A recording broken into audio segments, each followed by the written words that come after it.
Hey guys, how you doing? It's Dave Duford here at Final Expense Agent Mentor, where I help agents like you succeed in the insurance business and the final expense business. In today's video, I'm going to be discussing the 4 top ways to deal effectively with sales rejection. So this is a pretty interesting topic because a lot of people who come into this business, in fact, a lot of people who don't come into this business, are most frustrated or most concerned with the idea of being rejected for your thoughts or for your ideas, and be personally rejected when you go meet strangers or present your ideas to friends and family. And that doesn't matter what you sell. You can sell insurance, life insurance, final expense insurance, or any kind of product whatsoever. You are going to face rejection. And it can be very discouraging at times as you plow ahead and put your effort and heart into learning your particular craft and learning your particular product, only to be turned down for what seemingly are stupid reasons at times by prospects. And a onslaught of rejection can be potentially permanently damaging to the career of a salesperson. And I'll add too that we're all sensitive to these kind of issues, and it's important to know what rationally you can implement in your own business, whatever it is that you sell, to better shield yourself from the adversity that comes with rejection. So what I'm going to talk about in this video are, I think, the 4 top things that have helped me minimize the impact of rejection. And then I'm going to conclude with some final thoughts on rejection, just I think from a overarching general standpoint, on what kind of mentality that you have to continue to have to deal with it. Because look, sales is not easy. As Zig Ziglar said, sales isn't for sissies. I think Zig said that.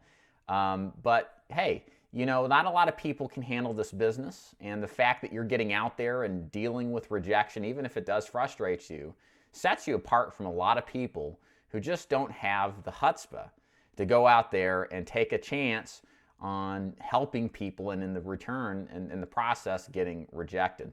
So let's go ahead and start with what I think is the number one important thing to remember when you get out there and you're selling whatever it is that you're selling and dealing with the concept of sales rejection. So the first thing you have to understand is that people, your prospects, they're not rejecting you, they're rejecting your product or your idea or whatever it is that you're selling. So let's break this down a little bit more so you can better understand.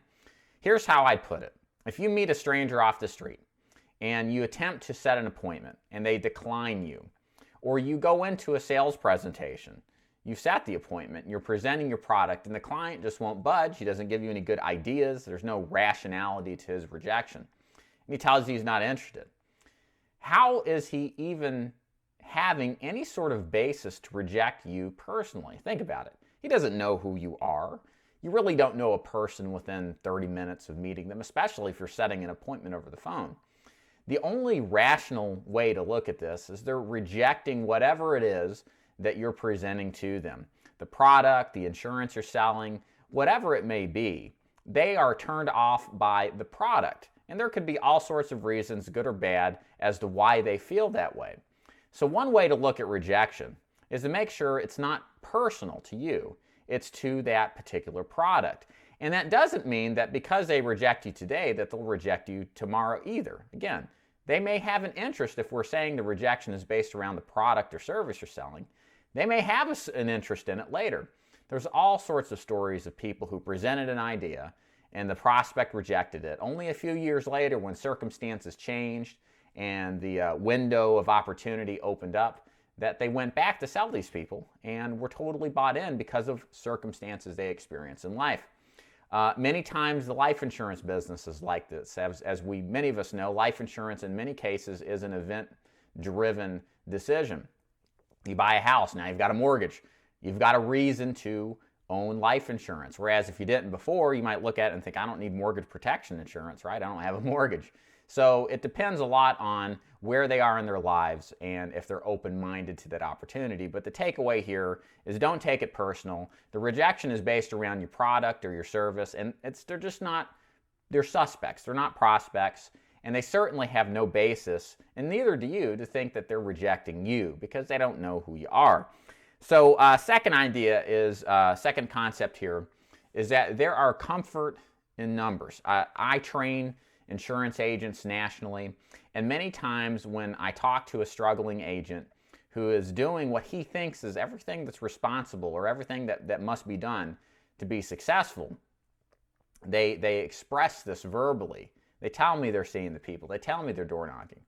But when we actually break down the numerical aspects of what it is that they're doing, when we look at the number of leads they buy, or let's just say the number of presentations they make, how many people they sell, how many appointments they go on, how many calls they make, how many door knocks, whatever the metrics are in your particular business, when I break this down with my guys, what I find very, very commonly is that a lot of these times these people are frustrated, right? They're not getting results, and they're feeling the impact of rejection, right? Because they're not getting anywhere, they're not making results, they're not making sales. But when you look at the numbers, what you find is a lot of these people that are frustrated by rejection, if you pull away the layer of the onion, what they're really having a struggle with is hitting their daily and weekly goals as to how many presentations they're giving. I had one particular guy who was struggling at one point a couple of years ago, and he was only making 2 or 3 sales a week, and he didn't understand what he was doing wrong. So when we broke down his presentation numbers, I found out that he was only making a week 5 presentations, and out of those presentations he was writing 3 applications for life insurance. Now those ratios are excellent, but what the problem was, as you could see, he just wasn't doing enough activity. I can tell you, at least in the insurance business, if you talk to all sorts of people from all walks of life, it doesn't matter what kind of insurance they sell, the magic number a lot of people have in their minds that they want to hit on a weekly basis, the weekly goal is 15 appointments weekly. There's something happens at the 15 appointment metric where things tend to work out a lot better.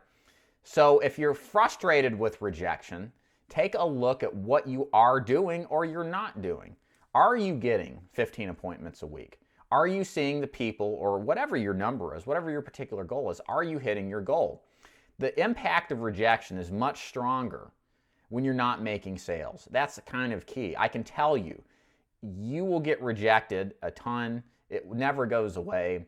But I can tell you, if you write half of your presentations, you walk home with several $1,000s after you're in the field for the week, you won't even remember the jerks that rejected you. There's just this sense where all that matters at the end of the week is how much you took in.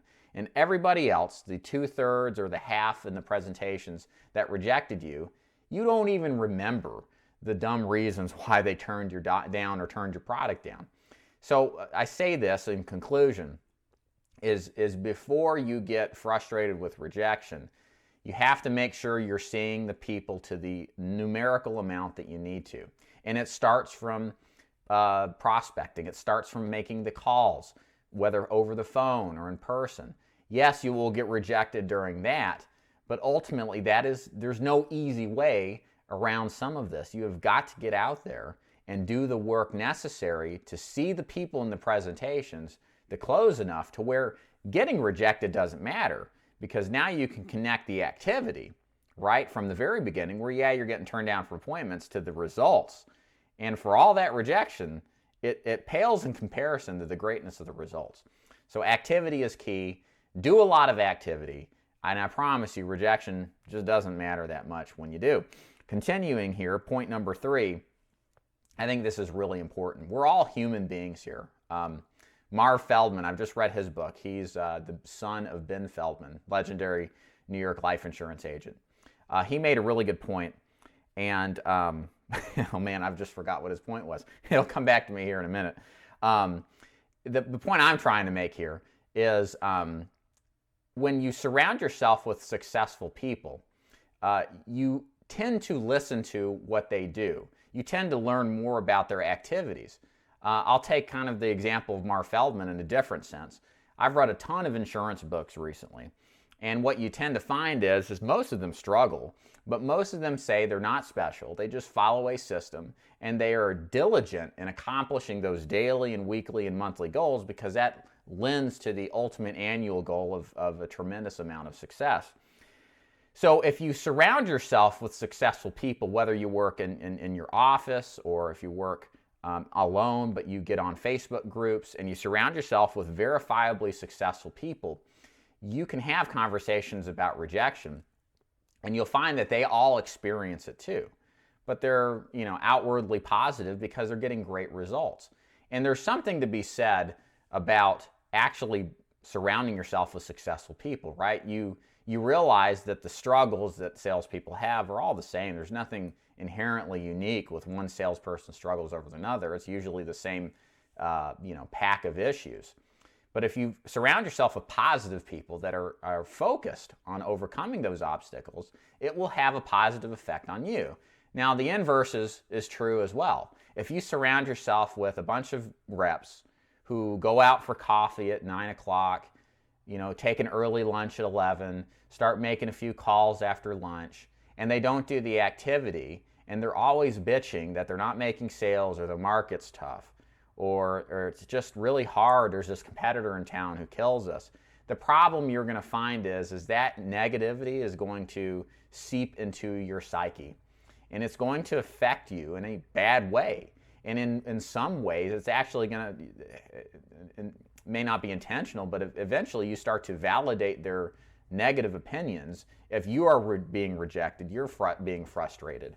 And you're going to rely on that experience with them, and you're going to be a failure just like them. So surround yourself with successful people. It makes a hell of a lot of difference. Whether you do this, it's best to do it firsthand. If you're in an office, go to the successful people, ask them what they're doing to be successful, hang with them, spend time with them, learn from them. A lot of successful people are really generous, and they like people who have initiative, and they want to give back. That's kind of a similar tactic among many top producing agents and salespeople across the country. And make sure, do things like watch my videos, watch other videos of sales training, watch positive reinforcement to psychologically gear you in the direction where rejection, you eventually just brainwash yourself, for lack of a better word, that rejection just comes with it. And it's not that you can't get around rejection as much as it is how you deal with it, right? So lastly here, I kind of blurted the last point out here, but I think it's really important. This is something that I haven't done until recently.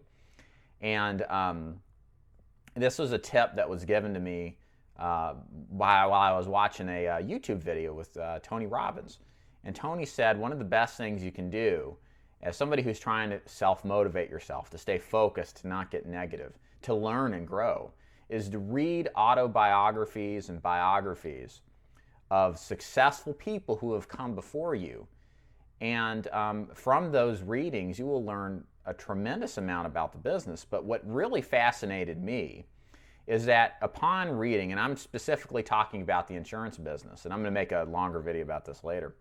I've read a ton of different top producers' training books and kind of their experience in sales, in insurance sales. And the common thread amongst all of them is they failed at some point, or they're mediocre, sometimes for even up to a decade. And these are legends in the business. And they realize that, circumstances have to change if they want to be successful. And they flip the switch. And again, this is something that you wouldn't necessarily assume, right? We always see people who are successful if they show their success through fast cars, big houses, and things like that. We always assume, they had some unique talent or skill, or, they had some connections, and maybe they do. But, what a lot of people don't understand is all the hard effort and hard work that went behind it, dealing with all the same things you did. That was kind of an aha moment for me. So, yeah, that's what I was going to say, is Marv Feldman, his dad is legendary in that he prospected cold. Now, he did a little bit of warming up of his leads, but he'd walk in cold and get thrown out all the time, and the guy was just a workhorse. Well, his son, admittedly in his book, he hates cold calling. He outsources, actually has people calling for him. He sends pre-approach letters. And, it's a way that he does business to be successful. And so, it was surprising to me because, these people experience the same kind of rejection issues that you do. Which brings me to my last point. Rejection, it's kind of like giving a presentation in front of a group of people. You're going to have fear of giving a presentation, and you're going to see people who are really good at speaking. And some of these people, they're good and they don't experience fear, but what you'll find is a lot of these people, if you ask them, how do you get up there and speak? Do you not feel any fear? They will say, yeah, I do feel fear. They don't ever really eliminate it. They just learn how to overcome that. They kind of live with it. It's there, the experience, the fear is there right before they get up on stage, and they just move on. They don't let it continue to bother them, but they compartmentalize it. And I can tell you this from personal experience. When I was giving sales presentations, selling final expense via seminars, I remember I was always afraid of presentations. And the first one was the toughest one. But what I found is after repeat, it's just like anything in life, guys. If you expose yourself to repeated stimulus, whether it's negative or positive, eventually that fear is going to be reduced. It's not going to go away. That's the key thing. But it will be easier with each time that you do it. And then you find that it's not a big deal at all, and you'll feel that fear. You'll feel that frustration of rejection. But when you've got 15 appointments more or 20 more appointments to go, it doesn't matter at all. And so my point here is saying is there's no way to get rid of the fear of rejection. It's going to happen with everybody. It just, as you do and implement these strategies, what you're going to find is that all of that stuff tends to reduce and relax over time. Why? Because you become, I would not necessarily say a machine, but you become a sales force to be reckoned with.